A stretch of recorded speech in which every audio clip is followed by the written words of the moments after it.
घरोघरी मातीच्या चुली या मालिकेच्या आजच्या भागामध्ये आपण पाहत आहोत।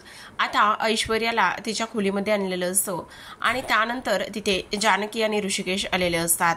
आता तिच्याकडून सत्य वधवून घ्यायचं असतं म्हणूनच तिला सरबत दिलेलं असतं आणि त्या सरबतामध्ये गुंगीचं औषध मिक्स केलेलं असतं।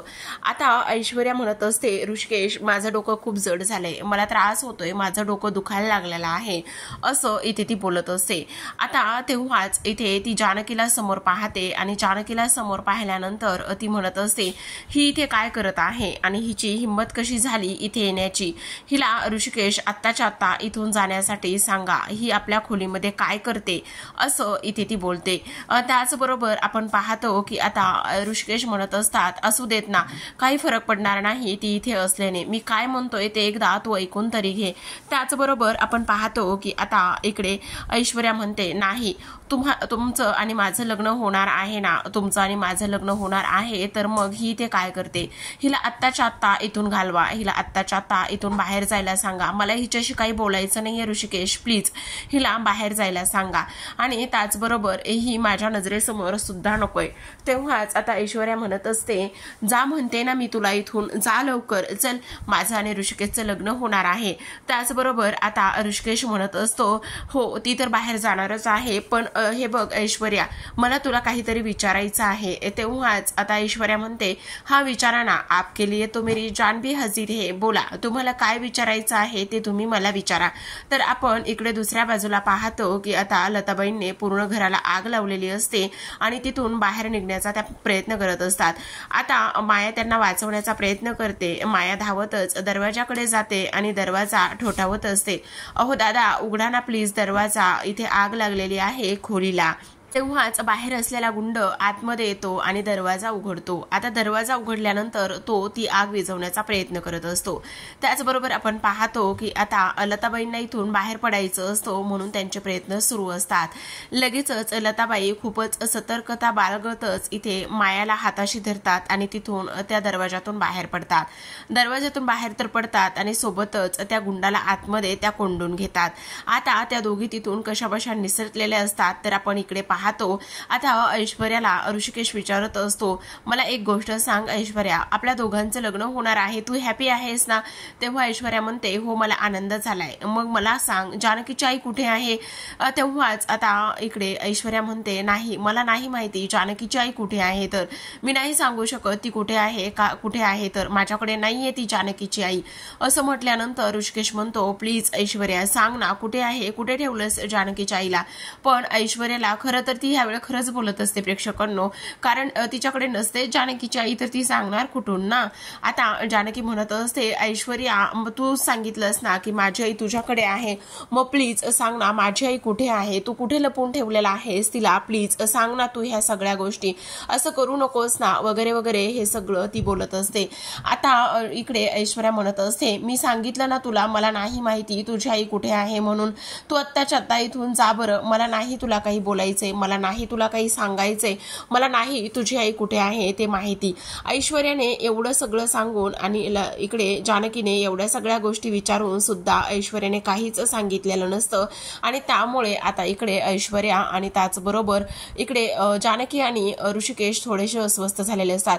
तर आपण इकडे पाहतो की आता जर ऐश्वर्याने सत्य नाही सांगितलं तर काय करायचं म्हणून हे चौघे जण विचार करत असतात। तेवढ्यातच तिथे आजी आलेल्या असतात। आजी आल्याबरोबर म्हणत असतात, काय चाललेलं आहे, तुम्ही एवढ्या कसल्या गहन विचारामध्ये आहात, कसला विचार करताय जरा मला पण सांगा, आणि तुम्ही चौघे जणच इथे कसं काय आलेला आहात आणि त्याचबरोबर इकडे हे सगळं काय आहे असा विचार इथे ती बोलत असते।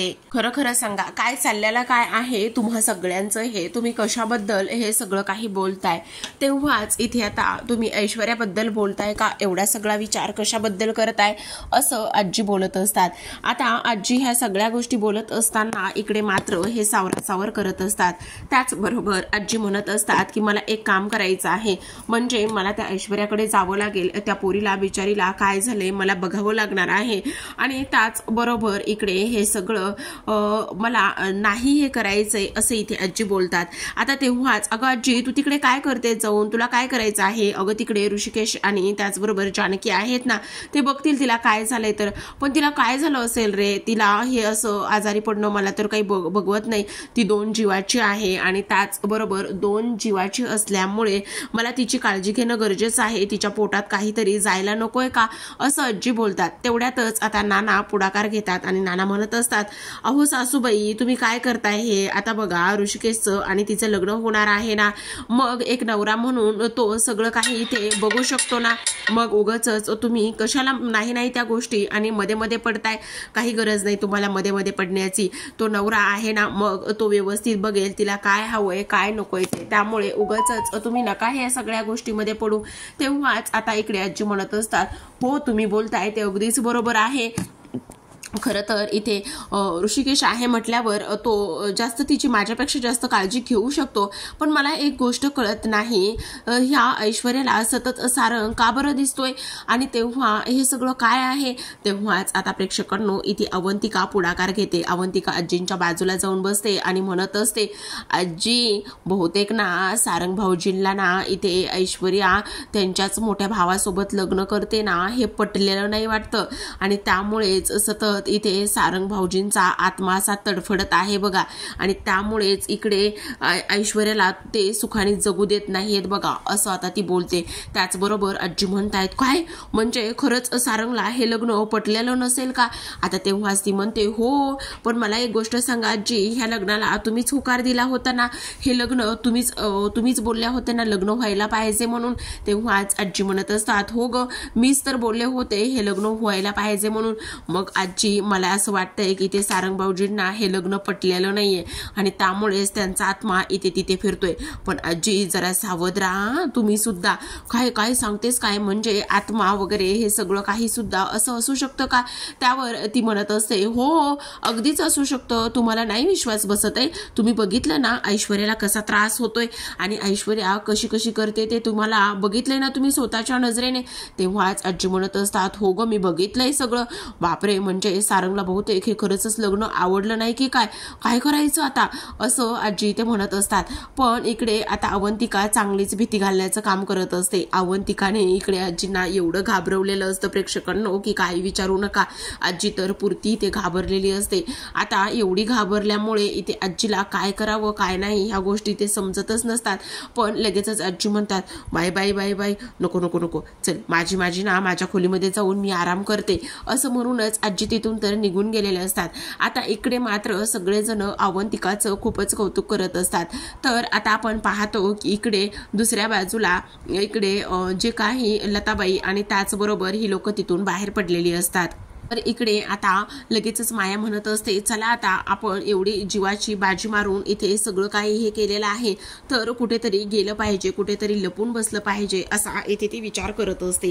त्याचबरोबर आता इकडे लताबाई म्हणत असतात, हो चल आपल्याला हायवेला जायचं आहे. पण इकडे लताबाई म्हणत असतात, ह्या दिशेला हायवे आहे. तर इकडे माया म्हणत असते, नाही हो हायवे त्या दिशेला नाहीये, हायवे जो आहे ना तो बहुतेक ह्या दिशेला आहे, असं इथे ती बोलत असते. त्याचबरोबर नक्की ना. तेव्हा माया म्हणत असते, हो नक्की चला पटकन, असं म्हणून आता दोघी एकमेकींचा हात पकडतात. मायाने लताबाईंना आधार दिलेला असतो आणि ती तिथून ते माया लताबाईंना घेऊन जाण्याचा प्रयत्न करत असते, काम करत असते. आता हे गुंड सुद्धा तिच्या पाठीमागे लागलेले असतात आणि गुंड म्हणत असतात, ए थांबा कुठे पळत आहात, असं म्हणूनच आता इकडे ते गुंड तिच्या मागे येत असतात. आता गुंड तर मागे येत असतात प्रेक्षकांनो, पण ह्या दोघी इथून पळण्याचं काम करत असतात. तर आपण इकडे दुसऱ्या बाजूला पाहतो की आता कशा पद्धतीने इकडे जानकी ऐश्वर्याला सगळं काही विचारण्याचा आणि तिच्याकडून सत्य जाणून घेण्याचा खूप प्रयत्न करत असते. त्याचबरोबर इकडे फक्त आणि फक्त ऐश्वर्या एकच गोष्ट बोलत असते की नाही, मला नाही माहिती हे सगळं काय आहे आणि त्याचबरोबर ह्या सगळ्या गोष्टी काय आहेत मला नाही माहिती, माझ्याकडे नाहीये ह्या जानकीची आई, तुम्ही मला प्लीज ह्या सगळ्या गोष्टी इथे नका विचारू, मला नाही माहिती वगैरे वगैरे हे सगळं इथे ती बोलते. आता हे सगळं काही इथे ती बोलल्यानंतर इकडे मात्र मला तुझ्याशी काही नाही बोलायचे, तू आत्ताच्या आत्ता इथून जा म्हटलं ना. हिला ऋषिकेश आत्ताच्या आत्ता इथून जायला सांगा, मला हिच्याशी काही नाही बोलायचे, प्लीज ही जा ना ग, तू जा ग इथून, मला नाही तुझ्याशी काही बोलायचं. सांगायचंय आणि मला नाही माहिती हिची आई कुठे आहे ते, असं इथे ती सांगत असते. आता ह्या सगळ्या गोष्टी सांगितल्याबरोबरच आपण पाहतो की आता इकडे ऋषिकेश म्हणत असतो, हे बघ ऐश्वर्या, नीट हटवून सांग, जानकीची आई तुझ्याकडेच आहे ना, मग तू इथे का बरं सांगत नाहीयेस, का हे सगळं लपून ठेवण्याचं काम करतेस, का सांगत नाहीयेस, सांग ना प्लीज इथे जानकीची आई कुठे आहे. तर त्यावरच आता इकडे ती म्हणत असते, ऋषिकेश प्लीज मला नाही माहितीये, माझं डोकं खूप दुखतंय आणि नका मला ह्या सगळ्या गोष्टी इथे तुम्ही विचारू, मला नाही माहिती जानकीची आई कुठे आहे आणि ती कुठे गेलेली आहे, तर तुम्ही मला हे सगळं का विचारत आहात, असं ऐश्वर्या बोलते. आणि त्याचबरोबर मला नाही माहिती, मला नाही सांगायचंय, माझ्याकडे नाहीये त्या जानकीची आई, असं इथे ती बोलत असते. त्याचबरोबर आपण पाहतो की आता इथे ती म्हणत असते, इकडे बघा ना ऋषिकेश, मला तर असं वाटतंय आपण इथे राहायलाच नकोय, ही लोक ना आपल्या दोघांच्या मध्ये येत आहेत, चला ना आपण इथून लांब कुठेतरी दूर कुठेतरी जाऊयात, असं आता इकडे ऐश्वर्या सांगत असते. आणि मला झोपायचंय, असं बोलल्याबरोबरच आता इकडे लगेचच ऐश्वर्या तिथेच झोपलेली असते, कारण तिला गुंगीच्या औषधामुळे डोकं जड झालेलं असतं आणि तिला हा सगळा काही त्रास इथे होताना दिसत असतो.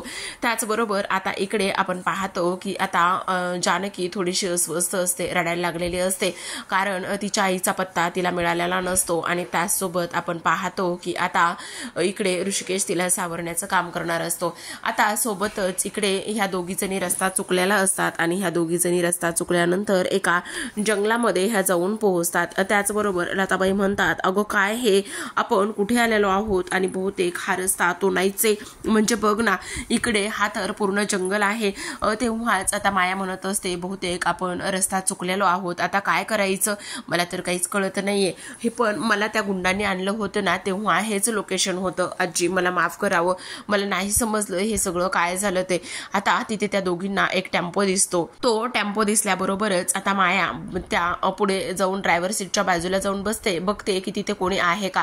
तिथे जाऊन पाहिल्यानंतर तिथे तिला कोणीच दिसत नाही आणि त्यावरच ती म्हणत असते, बघा ना काकू, टेम्पो ड्रायव्हर पण नाहीये, मला असं वाटतंय की आपण ह्या टेम्पोमध्ये मागे लपून बसलं पाहिजे, बसायचं का. आता तेव्हाच इकडे लताबाई म्हणत असतात, पण आपल्याला हे कुठे घेऊन जातील काही कळणार सुद्धा नाही ग. तेव्हाच माया म्हणत असते, तुम्ही नका काळजी करू, आपण थोड्या वेळासाठी तरी इथे बसूयात. असं म्हटल्यानंतर आता लगेचच दोघी त्या टेम्पोचा शटर ओपन करतात आणि टेम्पोमध्ये बसण्यासाठी प्रयत्न करत असतात. आता इथे त्या दोघी सुद्धा टेम्पोत बसतात आणि टेम्पोत बसल्यानंतर त्यांना असं वाटत असतं की आता आपण इथे सेफ्टीमध्ये आहोत. आता ह्या दोघी तर टेम्पोत बसलेल्या असतात प्रेक्षकांनो, पण ह्यांच्यासोबत काय होणार आहे हे त्यांना सुद्धा माहिती नसतं, कारण सगळ्यात महत्वाची गोष्ट आता ह्या दोघी टेम्पोत बसलेल्या असतात आणि हे गुंड त्यांना तिथपर्यंत शोधत आलेले असतात. गुंड त्या दोघींना तिथपर्यंत शोधत आल्यानंतर आपण पाहतो की आता इथे ते गुंड त्या टेम्पोपासून पुढे निघून गेलेले असतात. त्या गुंडांनी तर इथे टेम्पोमध्ये ह्या दोघींना पाहिलेलं नसतं आणि टेम्पोमध्ये ह्या दोघींना न पाहताच ते तिथून निघून गेलेले असतात. आता इकडे ह्या दोघी म्हणत असतात, आता काळजी करण्यासारखं काहीच कारण नाही, बहुतेक आता आपण इथे आलेलो आहोत ना, आणि त्याचबरोबर आपल्याला आता इकडे आपण वाचलेलं सुद्धा आहोत, असं सुद्धा इथे आता ती बोलते. आणि त्याचबरोबर आपण इकडे पाहतो की आता काय करायचं, आता ऋषिकेश आणि जानकी कधी येतील आणि त्याचबरोबर त्यांनी आतापर्यंत यायला हवंय, ही ऐश्वर्या पण एकदा कधी सांगते ना, असं झालेलं आहे. आणि त्याचबरोबर ह्या ऐश्वर्याने एकदा सगळं सत्य सांगू देत, एकदा जानकीची आई भेटू देत, नाही तिला ह्या घराच्या बाहेर हाकललं ना तर नाव मी सांगणार नाहीये, मला ह्या पुरीला घरात मध्ये सुद्धा ठेवायचं नाही. त्याचबरोबर ह्या सगळ्या गोष्टी इथे बोलल्यानंतर आता इकडे सौमित्र म्हणत असतो, नाना अगदीच तसं होणार आहे, काहीच काळजी करण्यासारखी गरज नाहीये. पण इकडे आता ऐश्वर्याने ह्या सगळ्या गोष्टी सांगणं गरजेचं आहे, असं अवंतिका म्हणत असते. पण आता इकडे सुमित्राला थोडंसं टेन्शन आलेलं असतं, ती ऐश्वर्या खूप लबाड आणि धूर्त कोंबडी आहे, सांगेल की नाही माहिती नाहीये. तेव्हाच नाना चिडचिड करत असतात आणि तेव्हा नानांनी चिडचिड केल्यानंतर ते म्हणत असतात, मला त्या ऐश्वर्याचा खूप राग येतोय, असं वाटतंय आत्ता जावं, एक मुस्काटीत द्यावा तिच्या आणि कानाखाली देऊनच तिला हाताला धरून ह्या घराच्या बाहेर काढावं आणि पोलिसांच्या ताब्यामध्ये द्यावं, असं नाना बोलतात. त्याचबरोबर सुमित्रा म्हणत असते, अहो तुम्ही नका ना चिडचिड करू, जरा थोडंसं शांत व्हा, कशाला त्रास करून घेताय. आपल्याला ह्या सगळ्या गोष्टी तर अशाच करायच्या आहेत. काही जरी झालं ना तरी सुद्धा इथे त्या ऐश्वर्याला चांगलाच धडा आपल्याला शिकवायचा आहे, असं आता सुमित्रा बोलते. तेवढ्यातच आता जानकी आणि ऋषिकेश आलेले असतात. जानकी ऋषिकेश आल्याबरोबर ते दरवाजा बंद करतात आणि दरवाजाला कडी मारत असतात. त्याचबरोबर आपण पाहतो की आता इकडे लगेचच त्यांना विचारत असतात का काय झालेलं आहे. ऐश्वर्याने ह्या सगळ्या गोष्टी ते सांगितल्या का? त्याचबरोबर ऐश्वर्याने सांगितलं का की इथे जानकीची आई कुठे आहे आणि तिने पत्ता वगैरे काही दिला का, असं इथे ते बोलतात. आणि ह्या सगळ्या गोष्टी बोलल्यानंतर इकडे लगेचच आता ऋषिकेश आणि त्याचसोबत जानकी म्हणत असतात नाही, तिने काहीच सांगितलेलं नाहीये. ती एवढं तिला गुंगीचं औषध डोकं जड झालेलं आहे की त्या सगळ्या गोष्टीमध्ये इथे ती काहीही बरळत होती आणि काहीही बडबड करत होती. आणि त्याचबरोबर इकडे आता जानकी रडायला लागलेली असते. ती म्हणत असते एवढं सगळं करून सुद्धा काही एक उपयोग झाला नाही. इथे तिने काहीच सांगितलेलं नाहीये. माझी आई तिच्याकडे नाही असंच ती म्हणते आणि तिला काहीच माहिती नाही असं इथे ती बोलते. आता इकडे लगेच सगळ्यांना थोडंसं टेन्शन आलेलं असतं. त्याचबरोबर इकडे मात्र नाना म्हणत असतात असं कसं तिला माहिती नाहीये. ही ऐश्वर्या, मी म्हटलं होतं ही ऐश्वर्या खरंच खूप पोहोचलेली आहे. एवढी गुंगी आलेली आहे तरी सुद्धा ती काहीच बोलत नाही म्हटल्यावर काय बोलायचं, असं आता इथे ते बोलत असतात. त्याचबरोबर आता इकडे जो ऋषिकेश आहे तो म्हणत असतो ते तर अगदीच खरं आहे, काय बोलावं आता काहीच कळायला मार्ग नाहीये. त्यावर नाना म्हणत असतात मग आता काय करायचं आहे, आता कशा पद्धतीने तिच्याकडून काढून घ्यायचं आहे सत्य. आता इकडे मात्र लगेचच जानकी म्हणत असते आता लग्न लावल्याशिवाय किंवा ऋषिकेशचं लग्न झाल्याशिवाय किंवा ऋषिकेश आणि ऐश्वर्याचं लग्न झाल्याशिवाय काहीच पर्याय शिल्लक राहणार नाही. त्यावरच आता ऋषिकेश इकडे जानकीला समजावण्याचं काम करत असतो. तो तिला म्हणत असतो जानकी प्लीज शांत हो, रडू नकोस आणि अस्वस्थ अजिबात होऊ नकोस. हे बघ आपल्याला काहीतरी करावं लागणार आहे आणि त्याचसोबत इकडे तुझी आई शोधण्यासाठी नक्कीच काहीतरी मार्ग आपल्याला मिळेल, असं आता इथे ती बोलत असते. तर आपण इकडे दुसऱ्या बाजूला पाहतो की आता इकडे जी काही माया आहे आणि त्याचबरोबर लताबाई आहेत त्या टेम्पोत शिरलेल्या असतात. आता त्या टेम्पोत इथे बसलेल्या असतानाच इकडे त्या बेशुद्ध पडतात. कारण आता इकडे जो मास्कमॅन आहे तो तिथे आलेला असतो आणि मास्कमॅनने खूप मोठा धूर इथे सोडलेला असतो आणि त्यामुळे ह्या दोघी बेशुद्ध होतात. तेव्हा इथे मास्कमॅन म्हणत असतो की ज्या घराला आग लावून तुम्ही दोघी इथून पळाला आहात ना, त्याच धुरामुळे इथे तुम्ही बेशुद्ध झालेला आहात आणि त्याच धुरामुळे इथे तुम्ही आता माझ्या ताब्यात आहात, समजलं, असं सुद्धा आता इथे तो बोलत असतो. त्याचबरोबर काही जरी झालं तरी सुद्धा तुम्ही माझ्या ताब्यातून कुठेही जाणार नाही आहात, असं सुद्धा इथे आता तो मास्कमॅन बोलत असतो. पण आता प्रेक्षकांनो हा मास्कमॅन नेमका आहे तरी कोण हे पाहणं खूपच इंटरेस्टिंग असतं. तर आपण इकडे पाहतो की आता मध्यरात्र झालेली असते आणि मध्यरात्र झाल्यानंतर जानकी इथे झोपलेली असते आणि जानकी झोपलेली असतानाच तिला खूप मोठं भयानक स्वप्न पडतं. त्या स्वप्नामध्ये इथे लताबाई असतात आणि तेव्हा मास्कमॅनने त्यांच्या डोक्यावरती बंदूक ठेवलेली असते आणि तेव्हा इकडे जानकी म्हणत असते प्लीज तुम्हाला जे काही पाहिजे आहे मी ते सगळं तुम्हाला देईल, पण प्लीज माझ्या आईला तुम्ही सोडा, माझ्या आईला काहीही करू नका. तर इकडे लताबाई म्हणत असते जानकी वाचव ग मला, प्लीज जानकी वाचव ग मला, असं इथे ती बोलते. आता ह्या सगळ्या गोष्टी बोलल्यानंतर जानकी समोर इथे मास्कमॅन असतो आणि जानकी समोर मास्कमॅन असताना इकडे मात्र लगेचच ऐश्वर्या सुद्धा तिथे आलेली असते.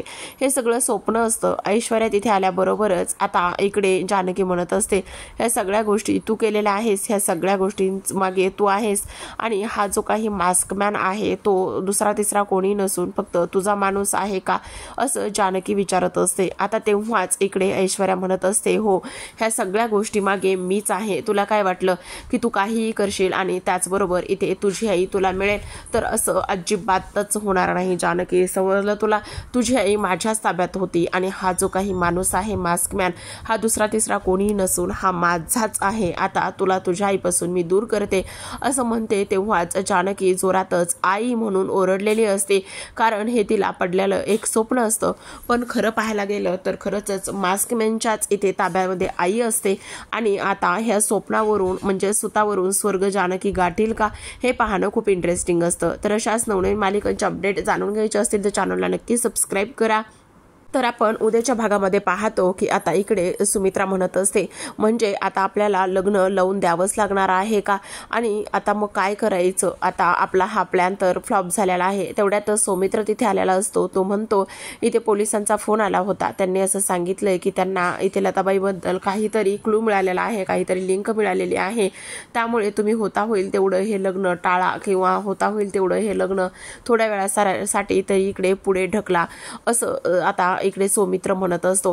त्याचबरोबर आता सगळेजण इथे लग्न लवकरात लवकर न होऊ देण्यासाठी प्रयत्न करणार असतात. आता जानकी म्हणत असते, आता माझ्याकडे जो प्लॅन इथे आहे तो प्लॅन इथे वर्क करावा लागणार आहे. काही जरी झालं तरी सुद्धा हे लग्न लगेच होता कामा नये, काही जरी झालं तरी सुद्धा लग्नाला उशीर होईल असंच आपल्याला काहीसं करावं लागणार आहे, असं जानकी इथे बोलत असते. तर प्रेक्षकांनो, आपण दुसऱ्या बाजूला पाहतो की ऐश्वर्याला हे सगळं समजलेलं असतं. ऐश्वर्याच्या सरबतातून गुंगीचं औषध तिला दिलेलं असतं आणि ऐश्वर्याच्या सरबतातून गुंगीचं औषध दिल्यामुळे ती म्हणत असते, तुम्ही कितीही लग्न पुढे ढकलण्याचा प्रयत्न करा, पण मी ऐश्वर्या आहे, लग्न तर हे पुढे ढकलणार नाही, तर ते वेळेवरच लागणार, असं ऐश्वर्या म्हणत असते. तर प्रेक्षकांनो, पाहत रहा घरोघरी मातीच्या चुली या मालिकेचे छान छान अपडेट.